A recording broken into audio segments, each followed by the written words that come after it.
Welcome to a Foxy Tech Tips tutorial on removing the email on a Roblox account. If you find this tutorial helpful, please consider subscribing to my channel and liking the video.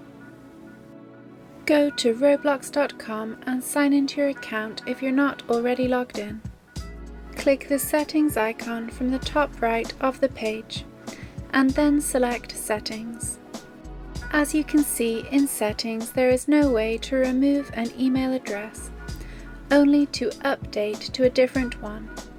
There is a trick to remove the email address, but you should only do it if you are desperate to do it, as it will affect your account.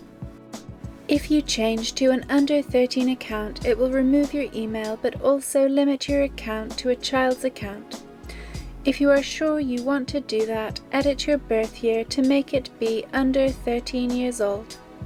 Once you do that and save it, refresh the page and your email will be removed.